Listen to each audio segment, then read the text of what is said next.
Hello everyone, I'm Ambra Dewmini from OTHM Batch 9. In this video, I'm going to talk about types and characteristics of hardware, data representation in computer system, and fundamentals of computer networks. Let's talk about types and characteristics of hardware. Central Processing Unit, otherwise CPU. The CPU is the computer's brain as it includes all the hardware necessary to process input, store data, and produce outputs. The CPU is always running computer programs that direct it on which data to process and in what sequence. We couldn't execute programs on a computer without CPU. The CPU can process those instructions quickly because of the control unit that understands programs instructions and the arithmetical logic unit that can add integers. When the control unit and ALU operate together, the CPU can run far more complicated programs than a basic calculator. Inside of the CPU, a CPU is an integrated circuit, usually referred to as a chip under the hardware level. An integrated circuit integrates millions or billions of tiny electrical components by organizing them into circuits and packing them all into a small space. Here I have added the diagram of computer architecture of von Neumann. From this you can easily understand the connections between input unit, output unit, control unit, arithmetical and logic unit, and memory unit. Internal components of CPU. Arithmetical logic unit, otherwise ALU. The computer's decisions are made by the arithmetical and logical unit, which is also in charge of doing mathematical and logical calculations. It also goes by the name of computer's mathematical brain. Registers are utilized by the ALU during calculations. It processes the data after receiving input from input registers, puts the results in an output registers, and exits. Control unit, otherwise CU. The control unit maintains how the memory of the computer, the arithmetic and logical unit, and input and output devices are reacted to instructions given to the CPU. The required action is carried out by retrieving the input, decoding it, and sending it to the computer's CPU for the processing. The hardware CU and the microprogrammable CU are the two different categories of control unit. Registers. Registers, also known as processors registers, are crucial components of computer's memory, temporarily storing instructions for the processor to access when needed. They store data in memory addresses and maintain the memory addresses of subsequent instructions after processing the kernel's instruction. Registers come in various varieties and serve various purposes. Buses. A bus serves as a link between the processor and multiple components of the computer system. They are used to transmit data and signals back and forth between various devices and the CPU. Bus come in three varieties. Address bus is used to communicate memory address from the processors to other parts. The data bus and the control bus are used to transmit actual data from the CPU to the components and control signal to other devices repeatedly. Clock. The CPU's clock, as its name implies, regulates the time and the speed of many CPU functions. Electrical signals are sent out by it, and these signals control the timing and pace of functions. Cache. The cache is a kind of RAM that temporarily stores tiny quantities of information and instructions that may be reused as needed. It cuts down on the time required to retrieve the instructions, since the cache may be quickly accessed in the place of retrieving them from the RAM. Let's talk about function of a CPU. When decoding data, the CPU executes the instructions it receives. The CPU goes through the four fundamental processes while processing this data. Fetch. Each instruction has its own address and is kept in memory. The program counter, which keeps track of instructions the CPU should execute next provides this address number to the process. Decoding. All executable programs are converted into assembly language instructions. Your CPU can read binary instructions only after assembly code has been translated into them. This process is known as decoding. Execute. When carrying out an instruction, the CPU has three options. Use its ALU to do computations, transfer data between two calculations in memory, or hop to different addresses. Types of processors: single-core processor, dual-core processor, quad-core processor, hexa-core processor, octa-core processor, and deca-core processor. Let's talk about computer hardware.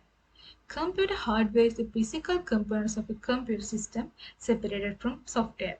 Software and hardware work best when used together, and internal and external hardware components are connected to the computer to add functionality or improve it.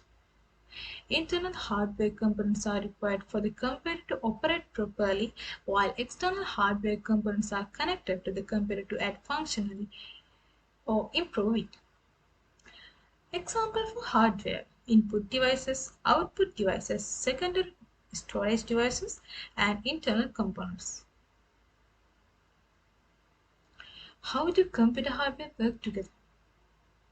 The computer system is made up for a number of hardware parts such as processor, memory, storage devices, motherboard, graphics processing unit, input and output devices, power supply unit, system bus, and operating system.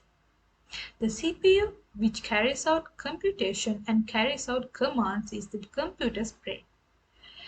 Through the system bus, RAM and storage devices it connect with other parts. RAM is a type of temporary storage that the CPU uses to store data and instructions. The operating system applications and user files are stored on storage devices like HDDs and SSDs. The motherboard serves as a hub for linking different hardware parts, including electrical connections and communication buses. The GPU does parallel computation, offload graphical-related cores from the CPU, and renders and displays visual output on the monitor. Keyboards, mice, and scanners are examples of input and output devices that enables users to enter data into computers. All components receive the necessary electrical power from the PSU.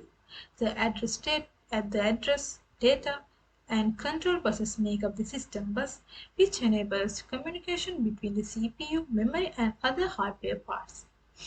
The operating system controls how hardware resources are used, provides a user interface for user input, and control processes, memory use, and device drivers. Let's talk about the storage media. Under the storage media, we can categorize storage media into two parties. First one, primary storage, and the second one is secondary storage. Again, primary storage we can categorize into three main parties. Random access memory, ROM, read-only memory, cache memory. Under the secondary storage, you can see there are three main parties: magnetic media drives, optical media drives, solid-state drives. Under magnetic media drives, hard disk, floppy disk, magnetic tape are included. Optical media drives. Under optical media drives, CD, DVD, Blu-ray are included. Under solid-state drives, USB flash drive and memory card are included. Let's talk about primary storage. An essential part of a computer system that make it work is primary storage. Cache, flash memory, read-only memory, ROM, and random access memory, RAM, are all considered primary storage. These all have various functions within the computer. The motherboard holds the primary storage. Data can be read from the written to main storage very fast as a consequence.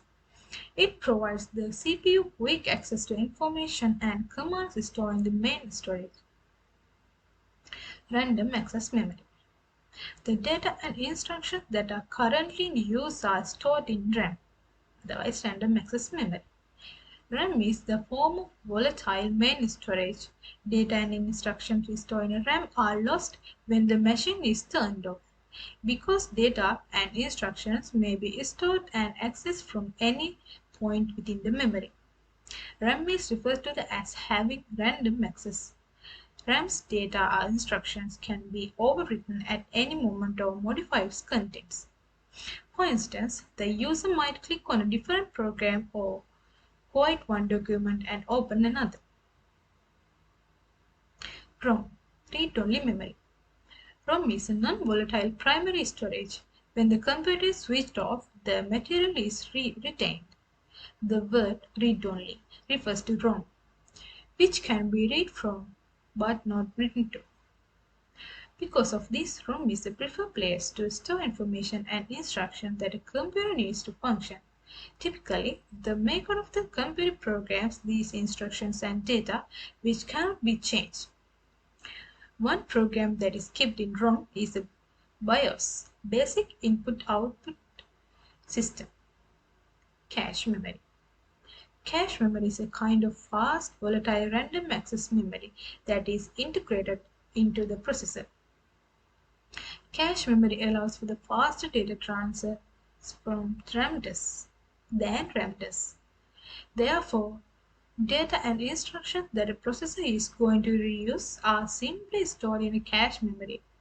As such, processing may proceed more quickly since the processor doesn't have to wait for the RAM to receive the data and instructions. Secondary memory. Magnetic media drives. Under secondary memory, let's talk about magnetic media drives. The process of magnetization is always used by magnetic storage devices to write, rewrite, and access data.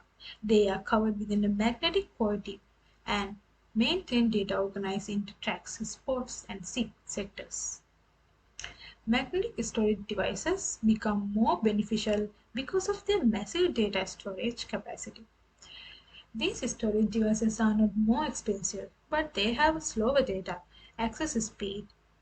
However, this magnetic mechanism is also utilized in RAM, which has a fast data access speed than other storage devices. Additionally, the magnetic storage is non-volatile. Types of magnetic storage devices. Hard drive.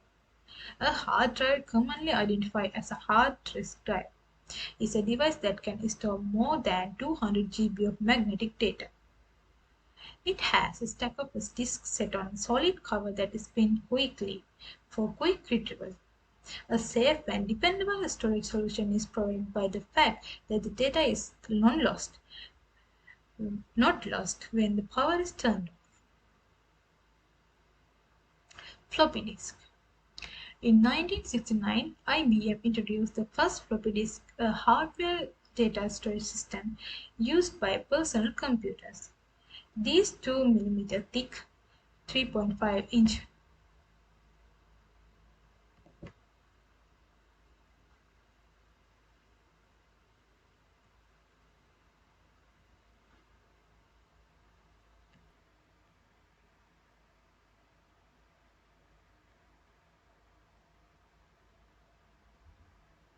Let's talk about floppy disk.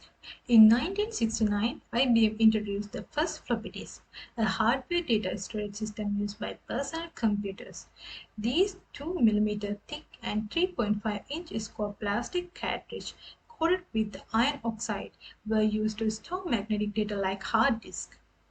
However, they are now considered unnecessary. Magnetic tape. In 1928, Fritz Pfleumer invented magnetic tape, which was primarily used for voice recording. It is conventional technology, although CDs and DVDs have replaced it. Optical media drives. Let's talk about CD and DVDs. CD-ROM refers to